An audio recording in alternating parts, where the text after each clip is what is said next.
Galerinha do quinto ano, em ciências, essa semana vamos para a lição 14, é a classificação dos seres vivos, vai da página 58 até a 63. Nós vamos ler os blocos Eu Observo, Eu Aprendo e Eu Concluo, para depois poder responder no caderno o bloco Eu Estudo. Preste atenção ali no bloco Eu Observo. O que nós vamos estudar essa semana? Por que um gato não tem filhotes com um rato? Por que será? Vocês sabem? O que diferencia uma planta de um cogumelo, que é um fungo? Vamos descobrir. Se você tivesse que separar os seres vivos em grupos, como seria? Observe a última linha do quadro. Observem sempre todos os quadros que tem no livro. Eles são bem importantes. Vamos acompanhar o livro, então. A classificação dos seres vivos, ali no bloco Eu Aprendo, na página 58.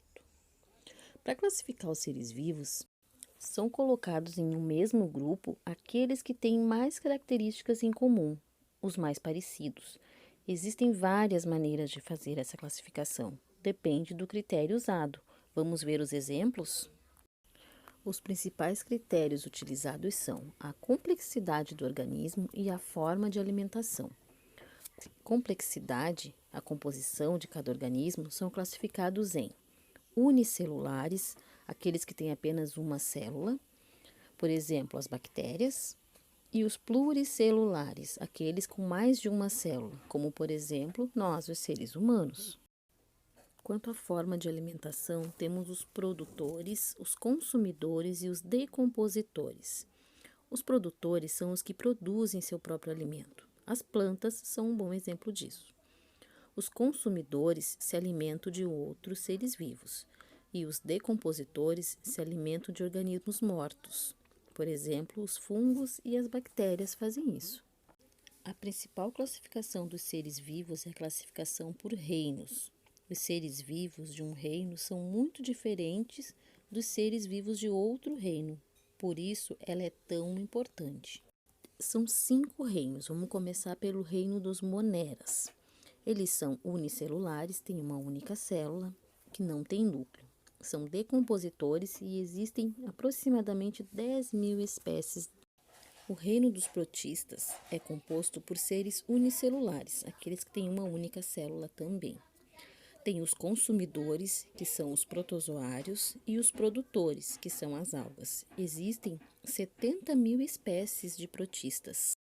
O reino fungi dos fungos é composto por seres uni- ou pluricelulares, isto é, podem ter uma ou mais células. São decompositores e são 100.000 espécies. Um exemplo desse reino é o cogumelo. O reino plantae, que é o reino das plantas, é formado por organismos pluricelulares, produtores. Isto é, eles são capazes de produzir seu alimento e servir de alimento. Existem mais ou menos 350.000 espécies. O reino animal, onde nós, os seres humanos, estamos inseridos, é composto por seres pluricelulares, consumidores, e somam 2 milhões de espécies. São os seres mais complexos da natureza e têm a capacidade de se adaptar ao ambiente e às mudanças do tempo. Muitas espécies que não tiveram essa capacidade, já foram extintas. Uma característica comum entre algas e os vegetais é que ambos são capazes de fazer a fotossíntese, porque possuem cloroplasto, é uma parede celular constituída que é feita de celulose. Os protozoários e os animais são de reinos diferentes, um do reino animal, o outro do reino protista. A única coisa em comum que eles têm é que ambos são consumidores. Os protozoários têm uma única célula. Protozoário vem do latim proto, primeiro, e zoom, animal. Não produzem seu próprio alimento, precisam de um ser vivo para se alimentar, e por isso são chamados de heterotróficos, seres que não produzem seu alimento. Agora vamos responder as perguntinhas da página 59. O único reino onde os seres vivos apresentam células sem núcleo é o reino monera. Células sem núcleo são chamadas de células eucariontes. Mas isso vocês vão aprender mais tarde. Trouxe uma imagem só para ter uma ideia. Vamos observar na página 60 a classificação de um cão, de acordo com as tabelas da categoria taxonômica. Taxonomia é o processo que descreve os seres vivos. Acompanhem comigo a tabela. O cão está no reino animal, porque é pluricelular e consumidor. Filo do Chordatus, porque ele tem coluna vertebral. A classe é mamífero, porque ele tem glândulas mamárias.